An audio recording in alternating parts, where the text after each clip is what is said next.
If you are going to prioritize money over your day-to-day sanity, even for a season, you're playing with fire because that thing inside you that needs release coils up and then makes you angry inside, and then you have all this money, so you start buying more things to satiate that requires maintenance, and so you are slipping down into a sand trap.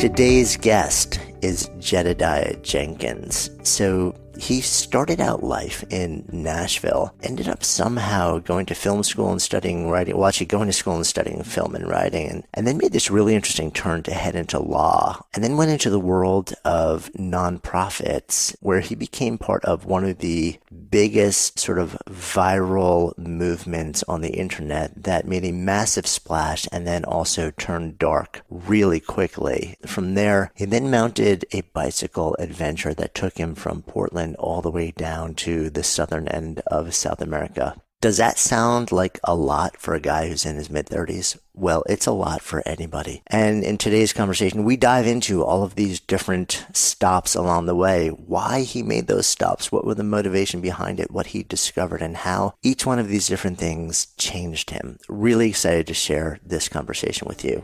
I'm Jonathan Fields. This is Good Life Project. When you're listening to something, you could be kissing your boyfriend for the first time. You could be seeing Hawaii for the first time. You could be driving down the road on your way to your grandmother's funeral and hearing a song. So you're consuming art in the context of doing something else. And so that art is then layered on top of that emotion. And so then for the rest of your life, when you hear that song, that Bon Iver song, you're going to be like, oh my gosh, and you're going to feel that again. And that's pretty unique to music. And so for me, when I listen to podcasts and I learn, it's often when I'm driving around LA or driving somewhere. And so I'll learn something new. And if I think about the intersection of Fairfax and Third, like it'll bring back the housing crisis of 2008, because that's where I learned it, and my brain freezes everything that I'm around into that spot. It's very interesting. Yeah, no, totally makes sense to me because I anchor so much audio to moments of life.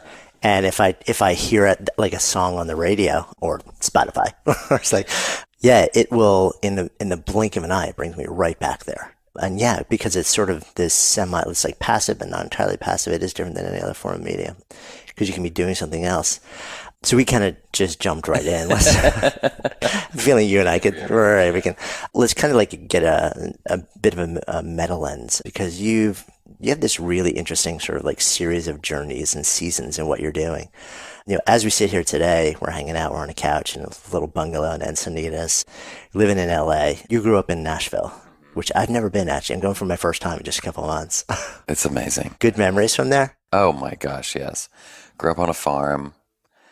It's just the best big city, small town. And it's built on the arts and music and country music. So there's just like a gritty, cheesy, rhinestoney history there, which like helps the city not take itself too seriously. Yeah. I love it. It's becoming a real foodie town now also, isn't it? Like big time from what I hear. Oh yeah. Amazing restaurants, amazing coffee, amazing cocktails, which is my three favorite things.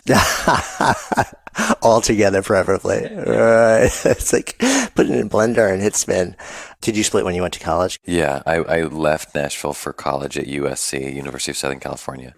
Studied English and minored in cinema. Yeah. How come? What was the motivation behind those two things? Well, I mean, all through high school, all through middle school, my dream was to be a movie director. Like my idol was James Cameron, Steven Spielberg, that world, Robert Zemeckis, my idols. And then I got there and I took some film production classes freshman year and I hated it. And that was so eye-opening to me because I had just like everyone back in Nashville was like, Jed's going to go off and be the next Steven Spielberg. We're so excited. And then I just suddenly get there and I'm like, oh, this is not what I thought it was. I thought being a director was so creative and free, but it's actually a lot of people management and like running a company of 200 people, like, and I was like, that is, and being very like knowing technical things. And I was just like, that is that was when I had to go through the hard excavation of, oh, I misplaced my goal. I thought I wanted this thing, but I was wrong. I was aiming at the wrong target. So what is the thing in my spirit that wanted to be a director? Like, what's the deeper thing? Yeah, like what was it that you thought you would be doing that made you want to do it? And so then, like, through the whole, I mean, that took years to figure out, but it was ultimately, oh, I actually always just wanted to be a storyteller. So that's when I discovered I wanted to be a writer. But years later, I was just like, oh, shoot, I don't know what I'm going to be now. And that confusion led me to law school. Right. You make this really interesting left turn. Well, because I was so creative, right-brained, and I was like, I have zero skills. Like, I can write a poem really well or whatever, but I can't. And I just remember being like, wow, what if I trained my right and left brain? I could become employable and like pretty like powerful in terms of what I have the ability to do, like build a skill set in a toolbox. So I was like, my dad's really pushing me to go to law school because he sees me as like an unemployed writer forever, and maybe I should. Yeah, which is interesting also because your dad did not exactly live, the traditional mainstream trajectory. So it's interesting that he would have that aspiration for you. Well, I think he also saw a lot of success because my dad's a writer, so is my mom. And a lot of success in the arts is luck, is talent and luck. And so he knew I had the talent, but as a parent, they both were like, you can't control luck. So like you need a backup plan. And both of my parents to this day are really supported through real estate. They made some money from the books they wrote in the 70s and 80s, and then that money went away. And if they hadn't invested in like land, like a farm and a few rental houses, then they would be broke, right? Completely broke right now. And so they see in their older age of just like the arts are beautiful, and we were very lucky. We were on the cover of National Geographic. We sold a lot of books, but then we had our 15 minutes of fame, and then it kind of floated away. And if we hadn't made prudent business decisions, we wouldn't have been able to support our family. Yeah. So I can see how they have a complex relationship with risk. So they're like, yes, go, do, live, whatever, but we would love for you to have a plan B, which is also counterintuitive to the American idea of risk it all, burn everything, run into the woods, and like believe in it 100% you're going to get it, which is the very like romantic story that we hear all these success stories, but obviously you don't hear the failure stories. Yeah, well, I mean, there's selection bias there. It's like everyone wants to interview the people that have, like the 1% of, 1/10 of 1% of the people that have somehow, as outliers, made it to this place and use them as the examples of what's possible. Right, but we all have an aunt and uncle or a cousin who's just like, Billy is a loser. He should have got a job, and he's over there just trying to be a singer, and he's terrible.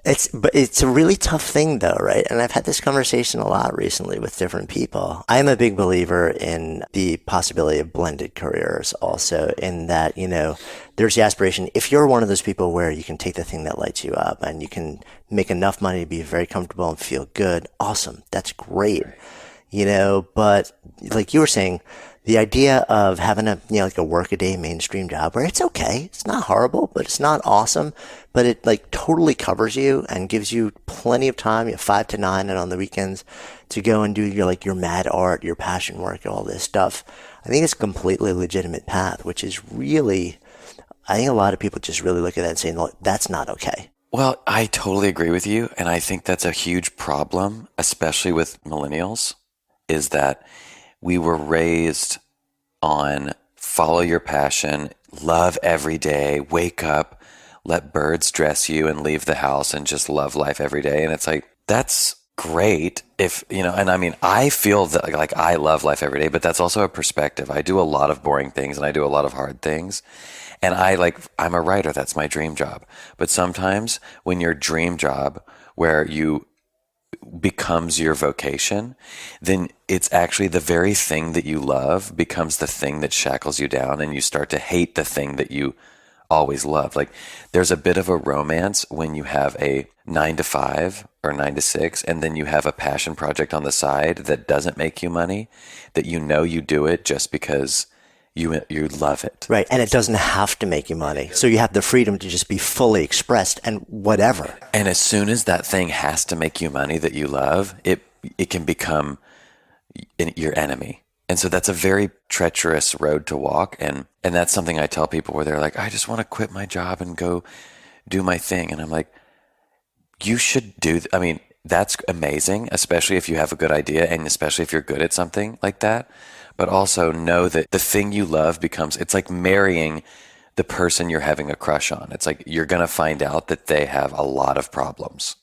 And so are you ready to marry them? Because it's actually really romantic when they're just the beautiful person across the hallway. Yeah. You know, it's really funny. As you're saying this, I'm thinking, I think it was Helen Fisher, is one of the sort of like big researchers in love. Who said you have 3 marriages. Like you marry once for romance, you marry, a second time for family, and you marry a third time for companionship. I wonder if there's like a similar narrative arc with passionate work, or with like supposedly passionate work. Absolutely. I think you're really onto something, and that just rings true the moment you say it, because you start with this absolute infatuation with a thing, and then you start to build the thing maybe, and it becomes like a family, and it's those like early startup days where you're doing something and everything's scary and you can't afford it and you're trying or whatever. Then it gets stale and HR comes in and someone's annoyed that like someone said something, and it becomes like, oh, this is so tedious. And then you have to reinvent it again. It's just like a marriage, really. There's also a thing called the 4Ms. Have you heard this? Of an organization, it's the 4Ms. And it starts with, this is gendered, but it doesn't have to be. It starts with a man, becomes a movement, then becomes a machine, then becomes a monument. That's like the cycle of like any big idea. So it like starts with Steve Jobs, then becomes, oh, it's cool to have an Apple. Like, oh, all artists have Macs. Oh, you got to have an iPhone. Then it becomes a machine, which we're in right now, which is just ruling the world. And then it becomes a monument and it goes away. And it's like, wow, remember that thing that like was such a big deal. So, and it's so interesting when you're in something and you recognize the stage you're in, or you're like, okay, we're a machine. How do we like teeter between machine and movement so that we feel fresh? We don't get too big, because obviously our economy idolizes growth at all costs. Growth, which is like necessarily becomes a machine, necessarily loses the human touch, loses dynamism and, the interestingness of like relational engagement in a business. It becomes like 10,000 employees and you can't really know each other. Blah, blah, blah. It's just so interesting to see. Yeah, it is. And it's funny because you'll contrast like these massive companies that have grown to tens of thousands of employees. And then companies like Patagonia, where fundamentally like Yvon Chouinard shows up, he's like, we're going to build a company where basically like if anyone wants to vanish and go on surf safari, go like, climbing in South America for 6 months, the company is built to support that. And it has a profoundly different culture and yet is massively successful as well. So you wonder like, does it have to follow that arc, or can you be really intentional? Well, I have a few friends who work there, and they're really intentional, and it is a tension because they are trying to grow, but they're trying to keep their DNA. They're trying to be more sustainable than any other company. They're trying to do all these things. And so just like a marriage, when you're trying to keep the romance alive, but you're also trying to be safe, because like romance is longing and wanting, and then love is safety and home. This is like what Esther Perel talks about all the time. But it's that idea of, well, how do you have both? Like the person you want and the person you have. And that's like, businesses are like that too. How do we want to be doing something exciting, but then also have the security of a 401k and an HR department and a blah, blah, blah. Yeah. And then you see companies like Google where they have their 20% time, or they create skunkworks within the organization to try and recapture that sense of possibility and novelty. You end up going to law school and graduating law school, practicing for a short amount of time before then discovering, and tell me if I'm getting the sequence wrong, I guess it was friends of yours that started this thing called Invisible People. Invisible Children. Yeah, Invisible Children, sorry. And so it was, my friends documented the abduction of child soldiers in northern Uganda and South Sudan and Democratic Republic of Congo. And they made a documentary about it, and then it became a nonprofit that was like raising money to build schools for these kids that were like in the war zone, and then also advocating in the stateside for like government help to capture these rebels and arrest them. And I was in law school, I was like, wow, I'm really afraid of working in an environment that is soul crushing, because I did that for a minute in law school, and I was like, oh no, like, is this, it's one thing to work at a job where you feel productive and you work hard and you make good money, but you also have time to pursue other interests and have a social life and engage with like being a human.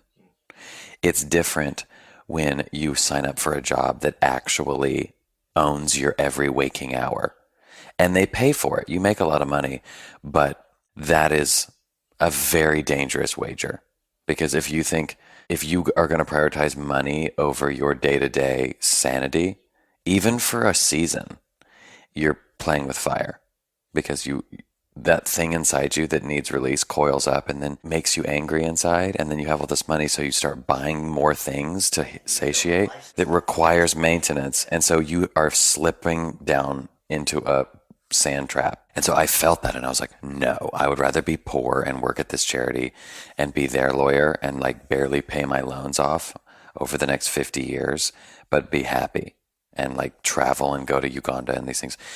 And so I said, I'm working with you guys. And the moment I did, I was like so fulfilled. I was so happy.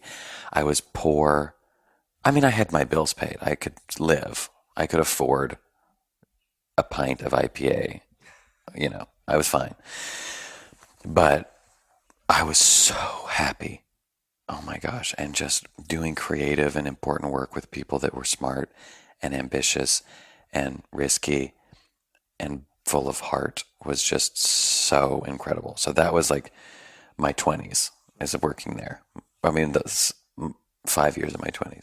Yeah, but that didn't stay. You started as a lawyer, but pretty quickly you transitioned. That wasn't how you ended up really sort of spending your time there. I started as a lawyer, and then that was when I studied creative writing in undergrad, and then in law school you write a lot and you like defend positions and write memos and things.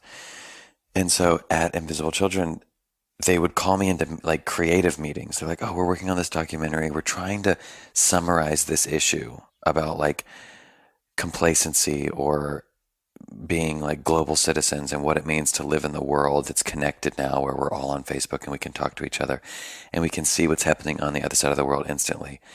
And they're like, Jed, how would you say it? And then I'd be like, well, I'd explain it this way. Ba-ba-da-ba-da-ba-da. And they'd be like, that's it. Write that down. And that just happened so many times that they're like, ultimately they called me in after working there only a year and a half. And they're like, Jed, you are fine as a lawyer, but you're better at writing and articulating things. So we need you to come into the art department and work with our storytelling. That's just like what you're good at. We can't hire because we can't find it, but we can hire another lawyer. So would you be willing to step away from that and do this? And, you know, that was a moment. I was like, wow, I invested so much time, so much money into law school. And you also start to build a certain, I mean, even though it was very early, you start to build an identity around that. Yes. And I was like, am I going to, quote unquote, throw this away for this other thing that feels so good? Like when they said, you're a writer, I was like, I am. And the moment they said that, that landed on me like prophecy. I was like, that feels so true. And so then I kind of had to do the like psychological rearranging of understanding everything that you do is leading you up to the next door you walk through. Everything. Every horrible moment, every happy moment, every expensive moment. And I was like, what if being trained as a lawyer taught me how to articulate myself in a way that communicates with a reader? That's what lawyers do. What if being a lawyer taught me how to think critically and how to see both sides? Because you think about my writing now, my perspective is actually a sober positive look at the world of understanding both sides of everything and both understanding the other side of every coin. That's like my favorite thing, is when you have Hillary's America and Trump's America. And I walk around being like, I don't believe in evil. So I think everyone shouting at each other, like we're missing something. And I'm obsessed with peeling back the layers of the onion to know what's the deeper why. What are your foundational moral truths that you're leaning on that the people can't see? Because we're all good people. We might be confused, and there might be ramifications of our beliefs that hurt others, but we're just trying to do what's right, most of us. And I love that. And it's funny, like if I hadn't gone to law school and studied that, I don't know if I would see the world that way.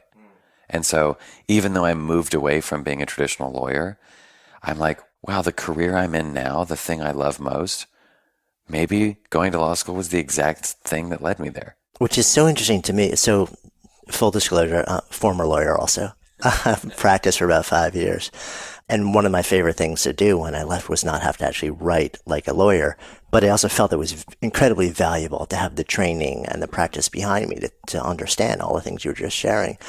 But I don't think most people would make the association of like that training was one of the critical things that allowed you to sort of see the good in everyone, because it's almost like, I think the assumption would be, well, it kind of, trains you to see, how to analyze the weaknesses in everybody else and attack them.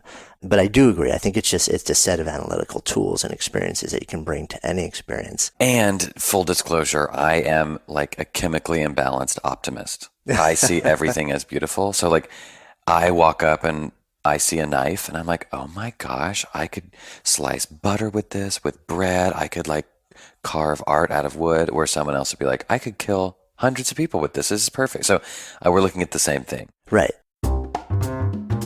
So how often do you think about your socks? Well, if you're like I used to be, probably not much. But I recently discovered socks that completely changed the way I'll think about socks forever. They're called Bombas. Now, I've never been a sock person until I discovered Bombas. They're so incredibly comfortable that I literally started wearing shoes more just so I had an excuse to wear my Bombas socks. I wear them to work out. I wear them on stage. I wear them around town, even just hanging out, watching TV. And every pair comes with a built-in blister tab, innovative flexible arch support, stay-up technology, and a seamless toe. And this is really cool. For every Bombas purchase you make, Bombas donates a pair to someone in need. So buy one pair or four at bombas.com/goodlife today and get 20% off your first purchase. That's bombas.com/goodlife for 20% off. bombas.com/goodlife. Okay, so then how do you square that lens? Because when you're at Invisible Children, you're doing, incredibly powerful work. And at the same time, this is, a lot of people may not know the organization, but a lot of people know the thing that kind of like blew them into, the public's awareness, Coney 2012, this massive viral video, which positions one person as essentially the heart of evil. How do you work in this context and sort of like get behind that message with your wiring? Well, that was philosophically hard for me. I wrote that movie with my friend Danica, so like we wrote that in there, and it was kind of a combination of understanding the emotional trigger of most people is a bad guy. Like every classic story has a villain. Like now in modern cinema, villains are more complex, but in classic Disney movies all the way, whatever, it's villains. And so I was like, it's very emotionally true that this man is, if there is a villain on earth, it's him. Now, if we want to talk, what was his psychological trauma as a child? Is he mentally damaged where he's a sociopath and can't experience empathy, and therefore does he actually believe he's the Messiah and he's saving, like sacrificing lives is important? I mean, just like ISIL or what, I mean, but the power of belief is an incredible thing, especially when you believe what you're doing is important. So telling the story of Joseph Kony as a true villain was philosophically complex for me. And we got pushback from some of our mentors and just being like, this is going to damage people because it makes them believe there's evil in the world. And that's philosophically lazy. And, real empathy would look and see.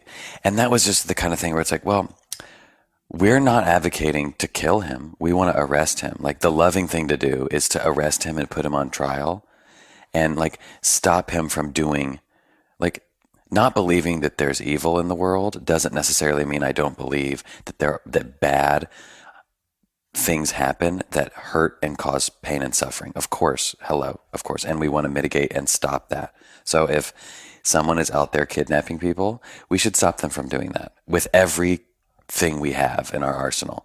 But I'm sure that we evolved to believe in evil because it helps simplify the emotion of how we feel about someone hurting us.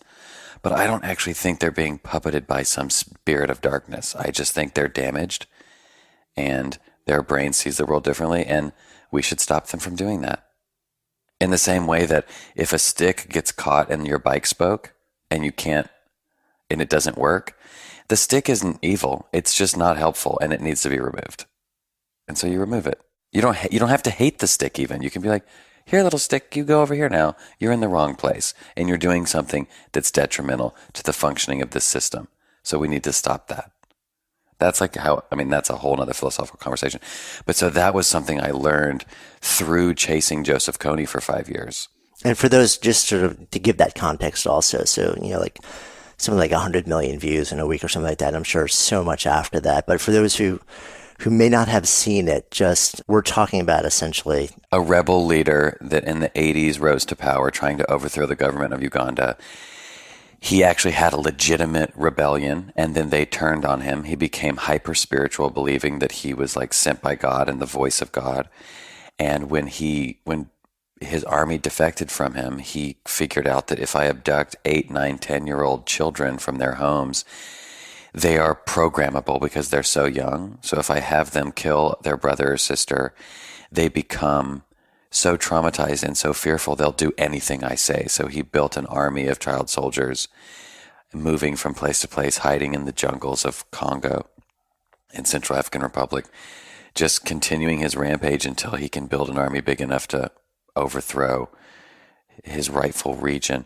So he's just truly a monster in terms of what he does and what he has done. And when we were looking at the issue of this was a personal story to my friends. They saw this with their own eyes.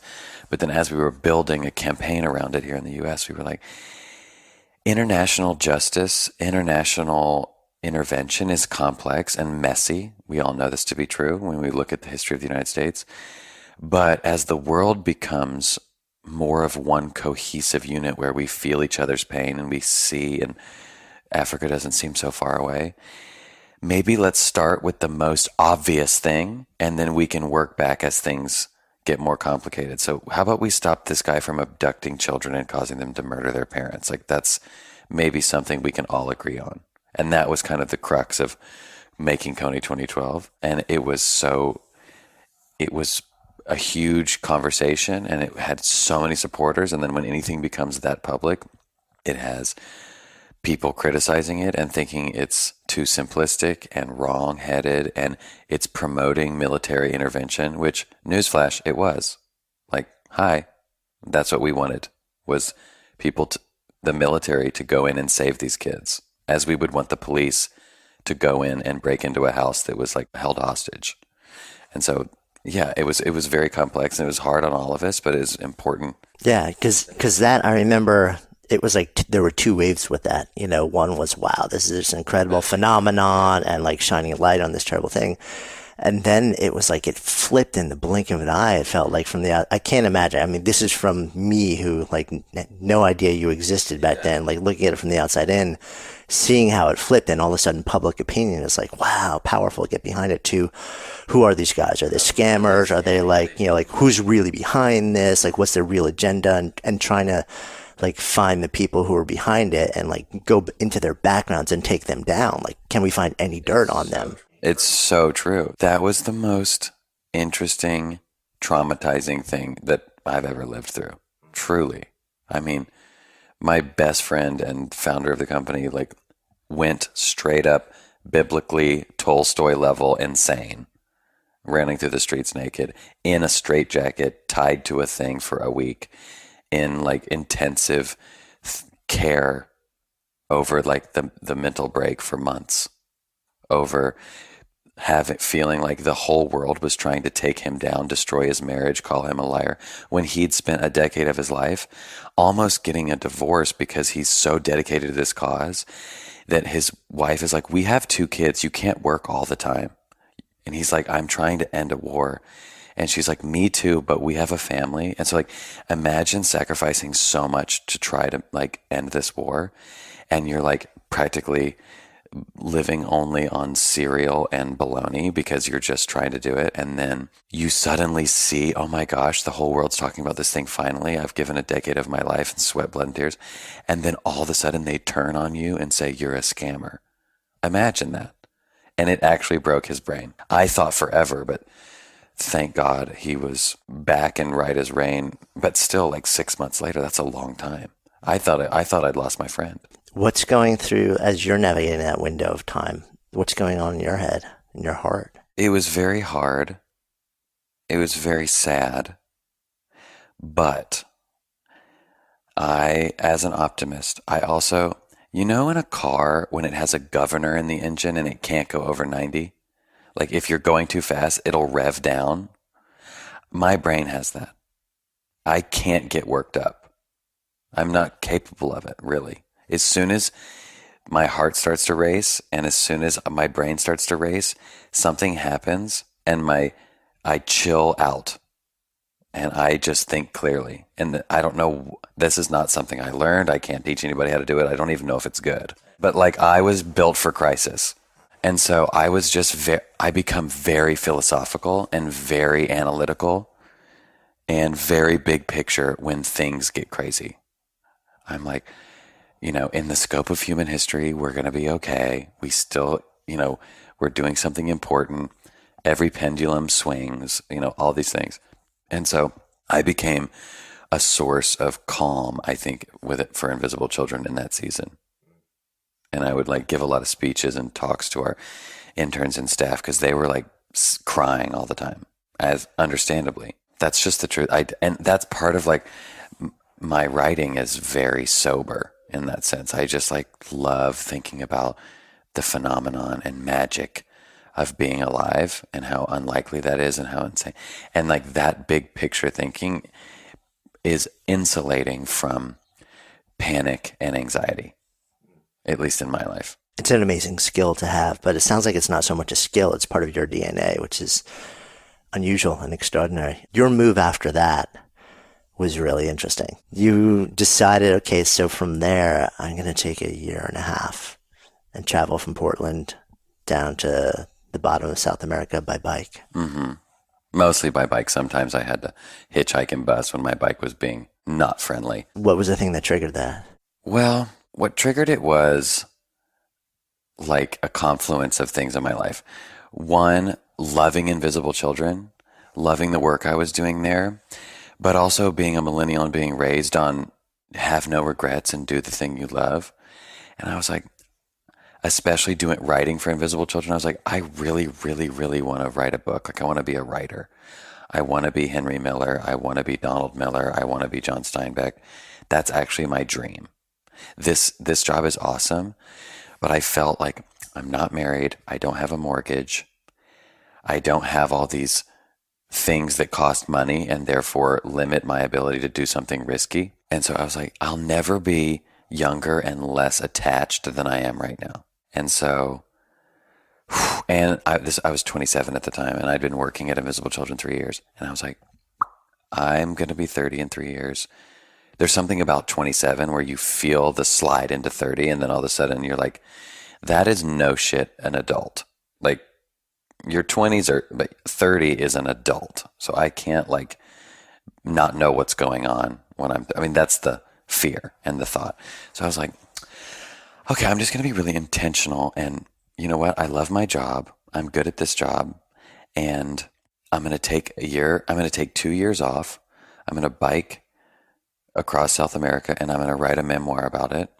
And you know what? If it's bad, it'll be a cool story for my grandkids, and I'll go back to my job, and I won't have regrets. I'll be like, you know what, Grandpa tried that, and he wrote a book, and it's okay, but the story's cool. You should read it. That sounds great. So I was like, I'm going to do that. It's pretty low risk. I mean, it felt low risk in sense of I don't have to risk anyone else. And the bigger risk is not doing it and turning 75 and being regretful that I didn't try that thing. And what if, and I'm living now 4 years later, or I guess I left when I was 30, but I made this decision at 27. So 7 years later, I'm fully living, paying my bills as a writer in the very thing in the dream that I had, and I risked it and it worked. So I was like, wow, I'm so glad I did that. Why? You could have chosen any number of, quote, big adventures. Why that? I said when I turned 30, I'm going to go on a big adventure, and I didn't. It was kind of a blank in my mind. And I was working at Invisible Children in Uganda, leading some donors on a trip to see our programs. And we had hired a new guy named Andrew Morgan. And he was like the new employee, and everyone's like, oh my gosh, you got to meet Andrew. He's so cool. I go there, I meet him, and he's like, oh yeah, I just finished biking from New Jersey to Buenos Aires. And the moment he said it, I go, you did what? And he's like, it's the best trip of my life. I did it by myself. It took me a year and a half. I followed dry season. The speed of a bike is you can stop at any moment and look around. The wind's in your hair. It's faster than walking, but you're not in the bubble of a car, and you're not risking your life on a motorcycle. It's the perfect speed. And it's small enough to where you can carry it in the woods and hide and camp anywhere. And as he was talking, I was like, this is it. This is exactly what I want to do. Exactly. And so that was the moment I heard him tell me that. I was like, there it is. And then I was like, I was originally going to start in Alaska and go all the way from Alaska to Patagonia.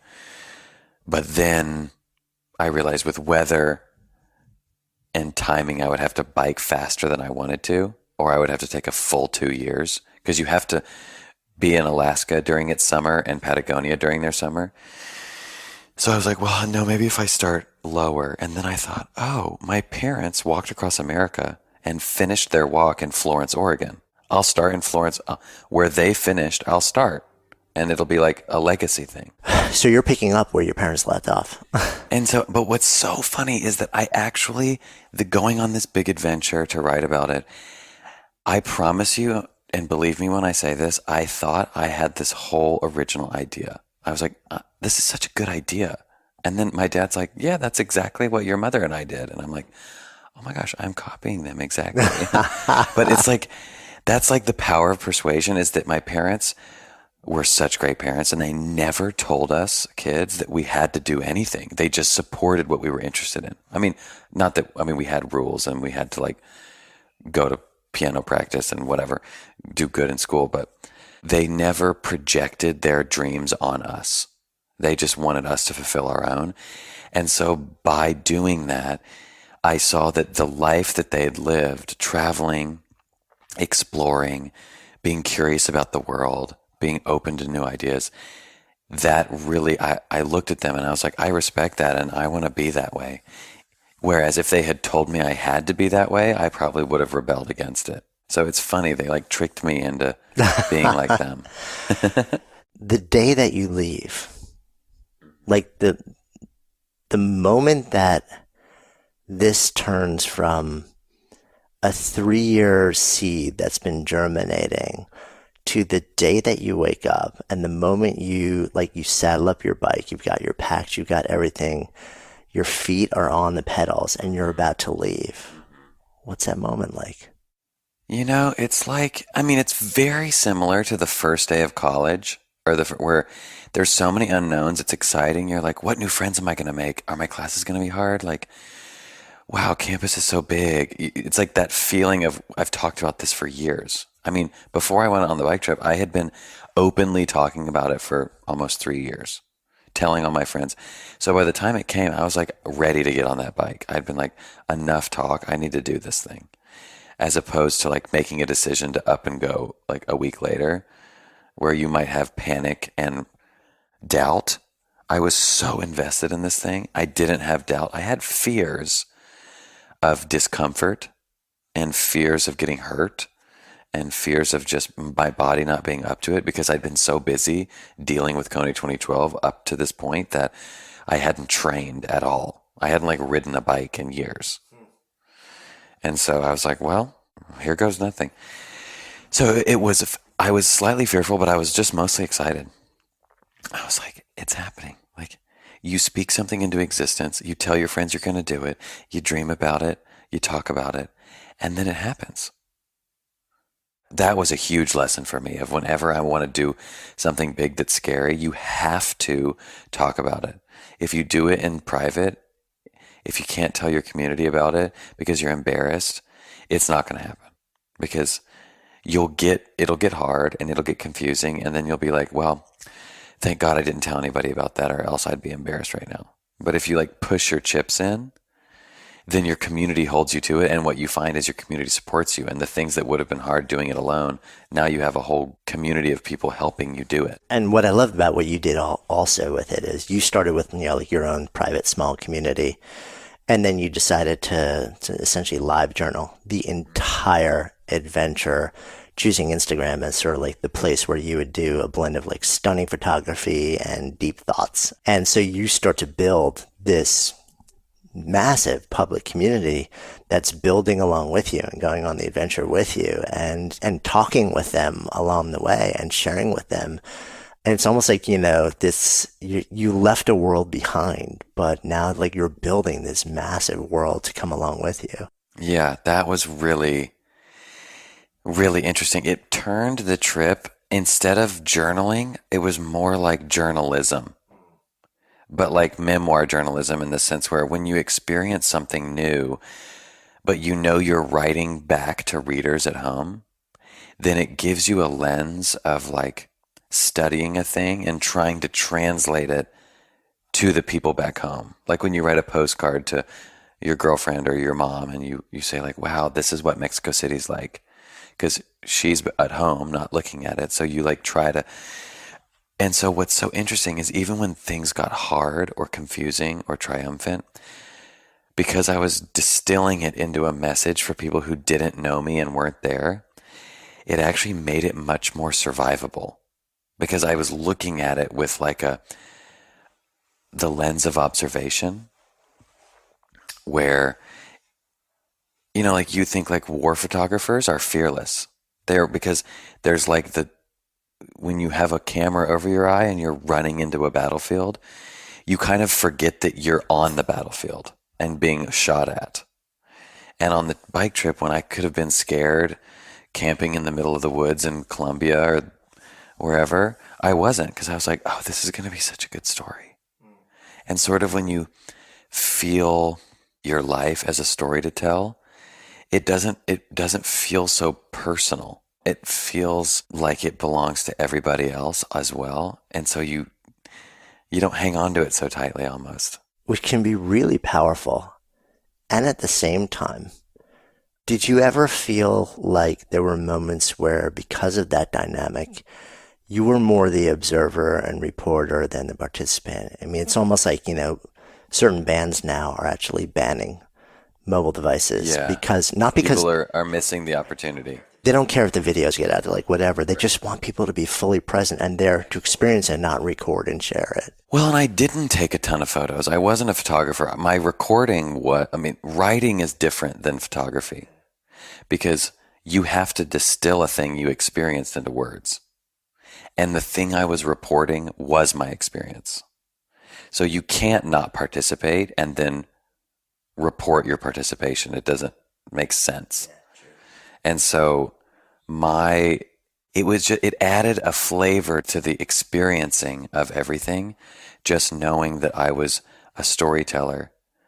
And wow, I'm so uncomfortable right now. Wow, I'm so hot.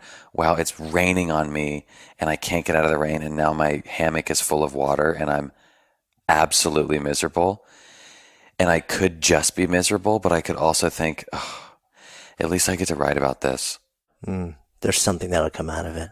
Yes, it's not meaningless. Yeah. Tell me about a moment that brought you to your knees during that trip. Well, there was discomfort in the Andes of just being like rained and snowed on and sleeted on and freezing and having altitude headaches and altitude sickness and just wanting to like quit. But the real anxiety was in Baja in Mexico, where I had just left California, left all my friends. Biking down the coast of California was like a greatest hits tour of all my favorite people.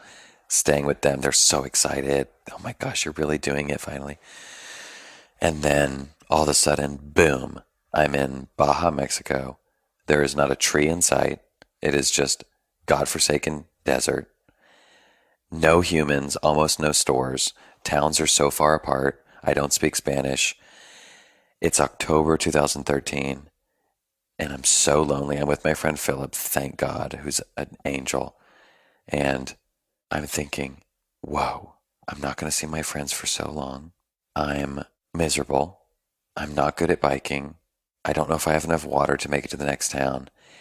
And it's October 2013, and 1 year from now, it'll be October 2014, and I'll still be on this damn bicycle because I don't finish until December. So like thinking about that thought, a year from now, I'll still be trapped on this trip, was horrifying.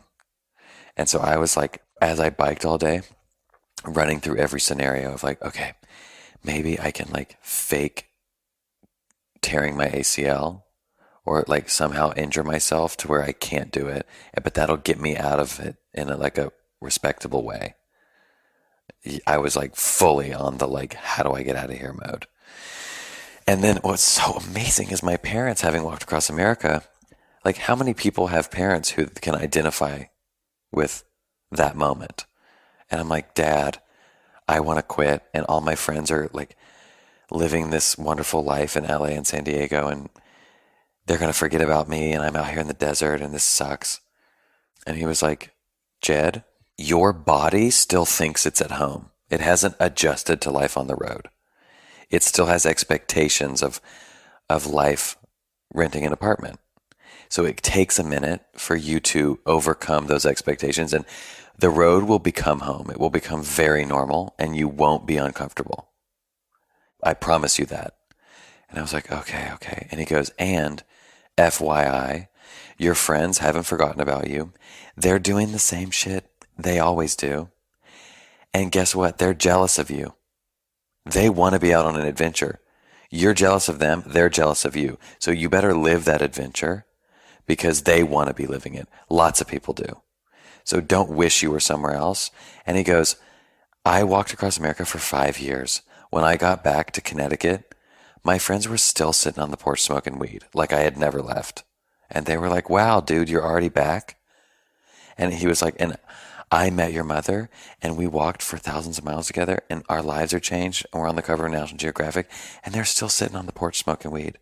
So he's like, don't for 1 second think you're making a mistake. And that was like so helpful. Yeah, and unusual. And unusual. Like, who has a mom or a dad who can say that to them? Right. I mean, and to be able to say that to them from their own personal experience of like having been like they have lived how you're feeling in that moment, which probably also made you believe it, you know, in a way where if they were just telling you like it's all going to be better or, you know. Right. If my parents had been in traditional jobs, to have their support and something like that is extraordinary. But if they had said, you'll be fine, I might have been tempted to not believe them. I might have been tempted to say, you don't get it. You don't know how hard this is. But I couldn't say that. They had it worse. I had an iPhone. I had podcasts to listen to in the desert. I could get on Wi-Fi in a cafe and call them on FaceTime. When my parents walked across America, they would talk to their families maybe once a week from a payphone. No one knew where they were. There was no way to know. They had paper maps. They were walking. They would walk down the wrong road.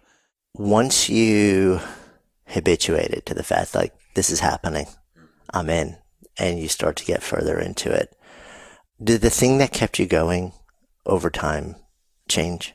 Yes and no. The thing that kept me going at first was just pride and curiosity and excitement of just like, I'm not quitting. This sucks. I'm not quitting. This sucks. But then there were certain things where I learned, like Andrew Morgan told me this, the guy who inspired my whole trip, who told me in Uganda about bicycling. He said, Jed, if you ever want to hitchhike or take a bus, if you ever want to fly home for Christmas, do it. He said, if you think you have to be some religious zealot that never does, it's like, this is your trip, no one else's. This is your adventure. Do exactly what you want to do because you're not living anyone else's life, and you'll grow bitter towards them if you try to prove something.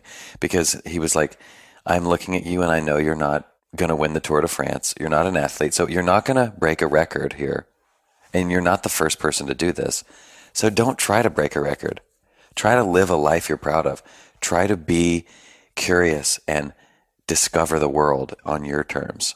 And that was so liberating, because there were times where it was too dangerous to bicycle across Mexico City, so we're going to take a bus across it.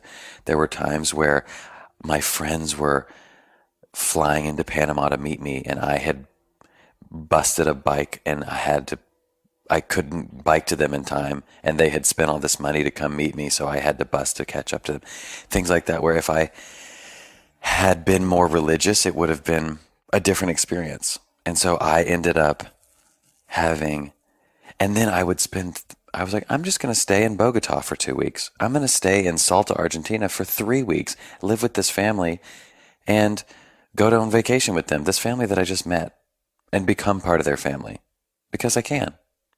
And it was the best thing.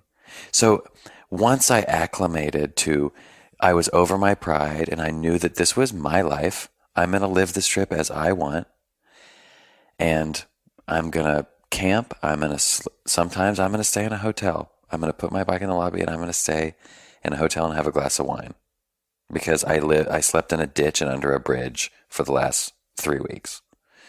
And that was it gave me the stamina to be a human and actually engage with the people who lived there and like enjoy myself. Yeah, I mean, it lets you sort of like it lets you see the tangents that are worth taking. And that lesson, I think, is very transposable in life, in the thought of your marriage doesn't have to be like every other marriage.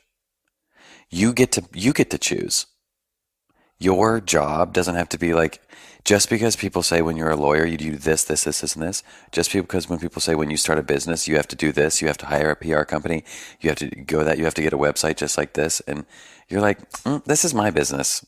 I'm only going to do social media, and instead of charging this, I'm going to charge this because I think it's worth it. And you get to decide.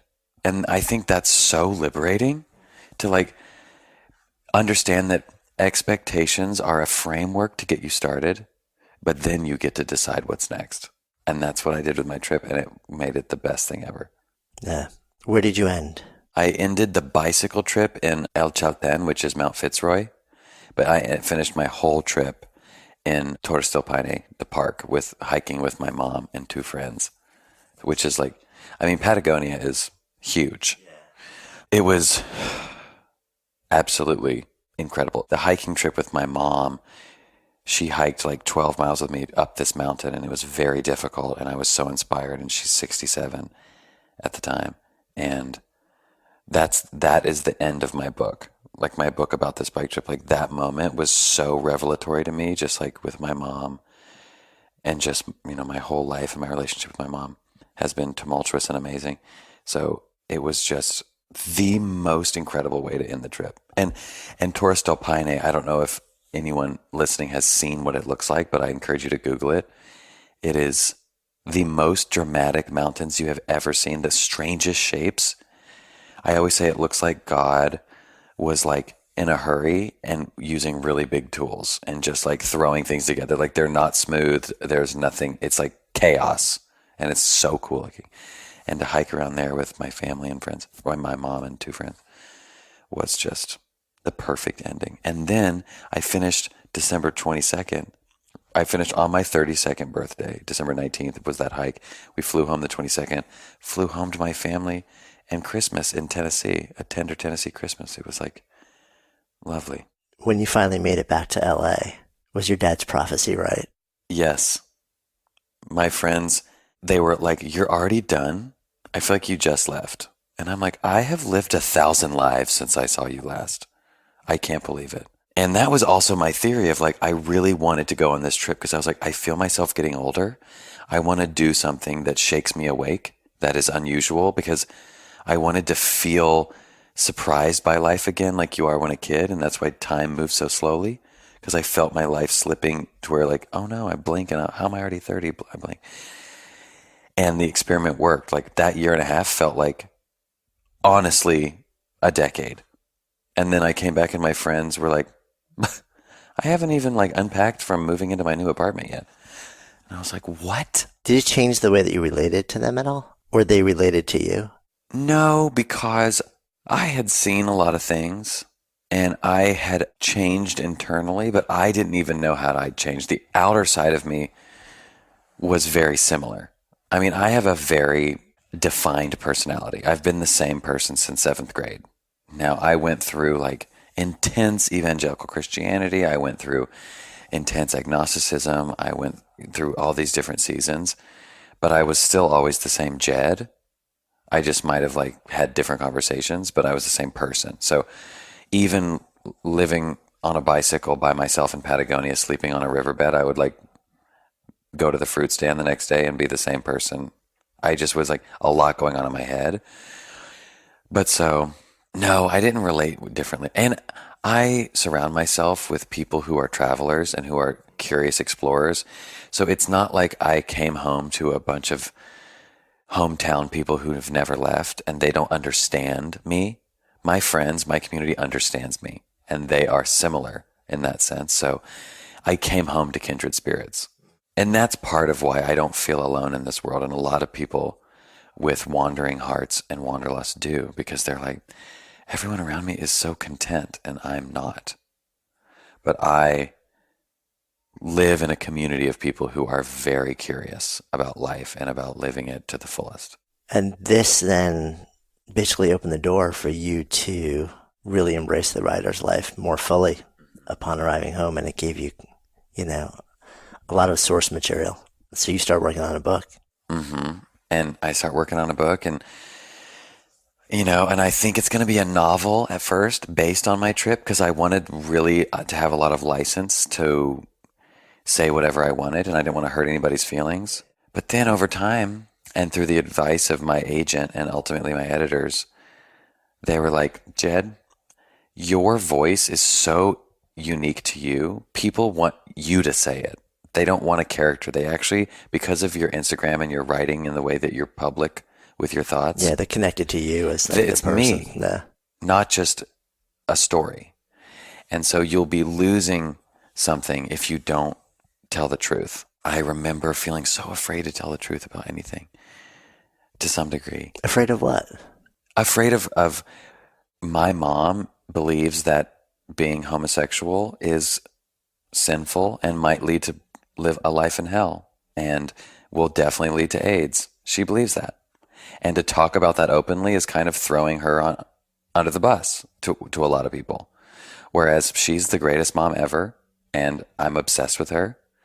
But that's just the truth of what she believes to some degree. And so when I lay that bare in public, all of a sudden I'm putting her and our private relationship in a place where people have opinions about her that's not fair.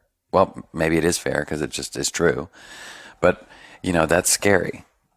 And so the road I've had to navigate stepping into that space, especially writing my book, which is very honest and very open, is that I actually felt a lot of liberty reading this thing about Jack Kerouac. It was the intro to one of his books. And it said, Jack Kerouac writes about a lot of kooky characters. I believe it was his book, Big Sur.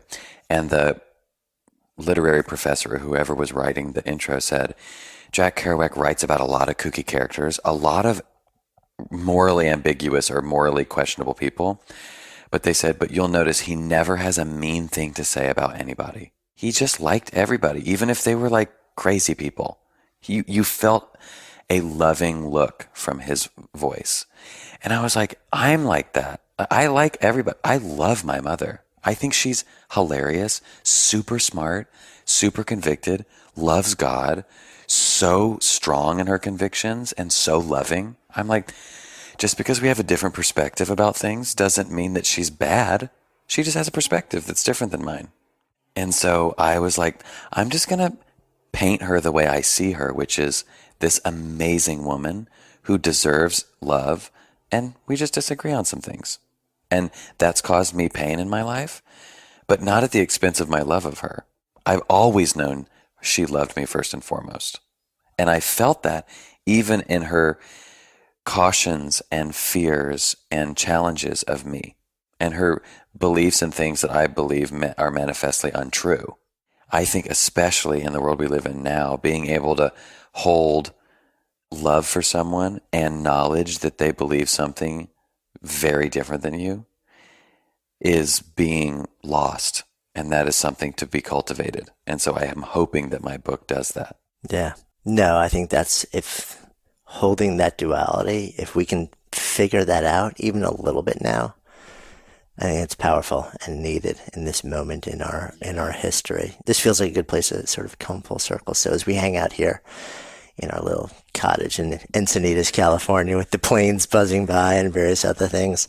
So the name of this is Good Life Project. So if I offer that phrase out to you, to live a good life, what comes up? I love that question because it offers itself to broad answers. And I love the thought of, because I think so much of these good life conversations are like, oh, you need to follow your passion, you need to quit your day job and go blah, blah, blah. And it's like we were saying earlier, I think the ingredients to living a good life are enriching community, productive work, maybe that's it, and play. And that maybe goes into enriching community, but like having a community of people, whether it's your family, hopefully it's more than your family, and friends, where you respect them, you respect their ideas, you respect the way they live their life, they respect you, you're sharpening each other, you're talking about things that matter, you're having fun together, you're exploring the world together. Like that is so key to a good life. And then productive work, and what I mean by that is doing something where you feel that what you do makes a difference. That could mean being a barista, and you know that like your regulars come in, and when you know their order before they get there, and they give you that smile of feeling known in their community, and you're like, I make a community. You know, when people think about I love living in this town, they know that because I am their barista, and I know that his name is Jim, and he wants a tall white every morning. And that's so cool. And so if you feel a sense of belonging and a sense of purpose, however that manifests, that is such a good life. And I think that's why there's a lot of people in jobs where they're paper shufflers or they're doing things in a huge machine where they can't feel the product of their hands. You know, we want to shape something with our hands and then hold it and say, I made this. We want to have projects where we make something and then we see the thing that's made. And when you work in an environment where you can't see the thing you're making, I think you psychologically lose something. And so you're like, what am I even doing here? And that's where finding ways to feel productive in your work, I think is so important. I don't know what that is because I'm just literally living my one and only life trying to do whatever I'm doing every day. But that's what I've observed. The people who feel like they are productive and positive are happy. And I've seen people who are very productive, very successful, and they sacrifice community and play for success, and they are miserable. And they are killing it in their job. They look amazing on social media. They're traveling the world. They look so amazing. And then they say, I'm so lonely. I have no one to talk to. Everyone thinks I'm out here having fun, so no one texts me. I never get invited to anything because they think I'm not in town. And so I sit at home alone most of the time, crafting my next Instagram post. And I'm like, oh no, you need to change that. And you first need to be honest with people. Nah. That's my long-winded answer. Mm-hmm. Thank you. Thanks so much for listening to today's episode. If the stories and ideas in any way moved you, I would so appreciate if you would take just a few extra seconds for two quick things. One, if it's touched you in some way, if there's some idea or moment in the story or in the conversation that you really feel like you would share with somebody else, that it would make a difference in somebody else's lives, take a moment and whatever app you're using, just share this episode with somebody who you think it'll make a difference for. Email it if that's the easiest thing, whatever is easiest for you. And then, of course, if you're compelled, subscribe so that you can stay a part of this continuing experience. My greatest hope with this podcast is not just to produce moments and share stories and ideas that impact one person listening, but to let it create a conversation, to let it serve as a catalyst for the elevation of all of us together, collectively, because that's how we rise. When stories and ideas become conversations that lead to action, that's when real change happens. And I would love to invite you to participate on that level. Thank you so much, as always, for your intention, for your attention, for your heart. And I wish you only the best. I'm Jonathan Fields, signing off for Good Life Project.